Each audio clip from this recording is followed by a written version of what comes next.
Well, here we are again. The last video that we did, that posted a few days ago, those were Jamie's favorite bottles from 2023. Today, we're going to do my favorite bottles Yep. from 2023. Actually, you stole one of mine, but that's okay. That's all right. That's all right. I had to go find another one. Yeah. But And I've not had either one of these, so yeah, I have short stories. Well, I don't really have that big of much of a story, but this one we'll dive right in. This is Anita's Choice. This is from a distillery in Bluffton, South Carolina. I haven't visited the distillery, but I did get this in South Carolina. It says it's 48.5% alcohol, which makes it 97 proof. The bottle is cool too. It's got a glass stopper on it. It's a 6 grain, and interesting. I don't know that I'll have all the entire mash bill per se, but and let's see if I can drag some things over. It's got corn, rye, wheat, malted barley, Carolina Gold, which is rice, and oats. Interesting. Yeah, Carolina Gold is like the main rice crop that back in the day, and even still is pretty significant to the South Carolina economy. But so when I stopped at the little liquor store, mom and pop liquor store in Edisto, kind of befriended the guy that works there. It's good to, especially if you're going to a local liquor store, become friends with the guy that works there or the people that work there, because they'll let you know when the good stuff's coming in, and they might even be able to hold a bottle aside and that sort of thing. So just get to know them. They're, it's a great way to get some bottles that you might not normally find. But my story about this bottle is I have been trying to locate. I don't search real hard, and I know I could buy one online, but an Eagle Rare. Oh yeah. And the guy told me that this is what he hears from people is this is as good or better than an Eagle Rare. So sucker for a good bottle, sucker for a story like that, especially since I can't find Eagle Rare. So I made the purchase, and I don't remember the price point. I think it was right around $50-$60, but don't quote me on that one. It has a really good nose on it. I know it does. These multiple grains, like the 4 grains. I've had a few 4 grain. I don't know that I've had a lot of 6 grain. This might be the only one. It might be the only one. Those are interesting to me, at least. Like we went down to French Lick the other day, and they had all sorts of different whiskeys and ryes and bourbons, and they had a couple with some unusual grains. So sometimes it makes for an interesting tasting experience. But yeah, the nose on this is. I get a lot of baking spices on the nose. Yeah, it smells like a kitchen around a holiday meal. Yeah. I mean, it's really it's an interesting. Somebody's making some pies. Yeah. Maybe a pecan pie and a pumpkin pie. Yeah. There's a little bit of a nutty note in there, I think.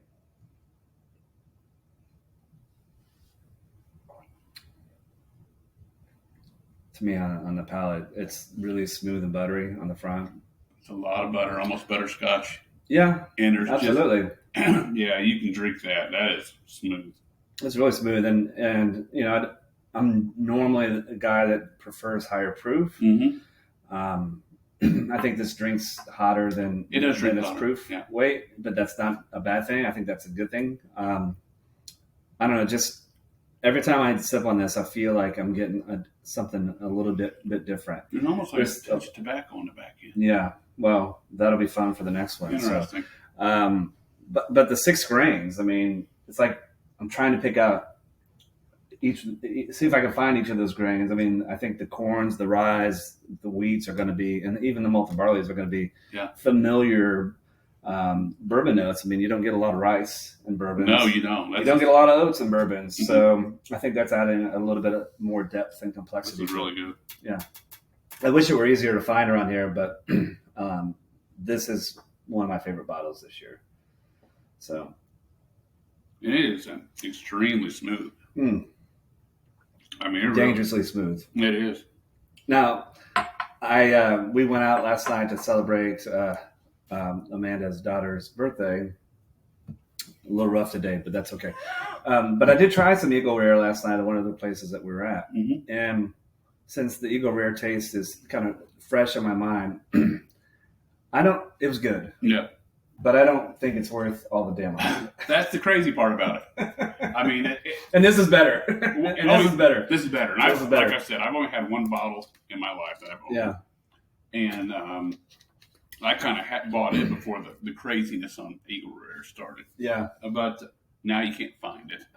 And when you do have a drink of it, you're like, I'm chasing this. Mm-hmm. And it's, like I said, it's not bad. It's good. It's good. Just not worth the hype. It's just, it should be on the shelf. It should be on the shelf. It should be on the shelf. So I have a feeling we probably walk into somebody's house and he has 300 cases of it in his basement. So yeah, and I get everybody's a little bit different in their bourbon collecting. Yeah. My approach to this is I open the bottle. Now I haven't opened everything that I have, but my intent is to open everything. I'm not. There's nothing that I'm trying to set on the shelf as an investment. And I love to share it with folks too. Yeah. So anybody. The odd thing about bourbon is it tastes much better once you open it. It's crazy. Yeah, I mean, I've tried to drink it through there. You can't smell it or anything. No, none of the fun stuff. All right, let's very good. Let's move on. Thank you. Pleasant fun. Every time I see that, I'm going to be grabbing it. This one was fun for me too. So, have you had much Old Elk? I haven't. No. Actually, a good friend of mine, Larry, kind of cued me into Old Elk. I don't know, a while back. He had one at his house and gave me a pour, and I'm like, okay. I didn't expect a distillery out of Colorado to produce good stuff. Yeah. Because I think I'd had a couple, and they were definitely young, but Colorado bourbons or whiskeys or some sort. Breckenridge, is that one from out there? Yeah. Okay. I'm not trying to malign it, but it was not good at the time that I had it. But that was years ago. So, but this one, I'd heard a lot about this cigar cut variety for a while. And I don't remember where I got it, but one day I was out and lo and behold, there it was. I'm like, hell yeah, I'm getting it. Kind of wish I would have got two, but you have a cool top. They do. And this one they tell us a fair amount about this too. So it's a blend. Okay. They've got their Old Elk 6-year high malt bourbon, their Old Elk 6-year rye, and their 6-year wheat. So and there's different finishes and all that. So this is a blend, but. I don't. Depends on the blend. Sometimes blends are done really well, like that Four Roses that we had. Yeah, that was really good. That was done really well. I used to think blending might not be good. I try to avoid it, to be honest with you, at the beginning. Now I don't so much. But there's a lot of people that are doing a lot of different finishes, a lot of different blends, and that sort of thing. And some of them I think are okay, and some of them like this, they really turn out phenomenal. So I've oversold it, I'm sure, but nose is outstanding. Yeah. Wow. I mean, everything in here is at least 6 years old. So, it's been a minute since I've had this. I'm getting like a vanilla. Yeah, I think that there's a sweetness to it. There is a sweetness to it. There's some vanilla. Almost maybe a little bit of fruit note in there too. Yeah. I can't pick the fruit. It's almost maybe like a little bit of like a berry. Yeah, like maybe a blackberry or something. Mm-hmm. Maybe raspberry. That's good. Yeah, it is a good one.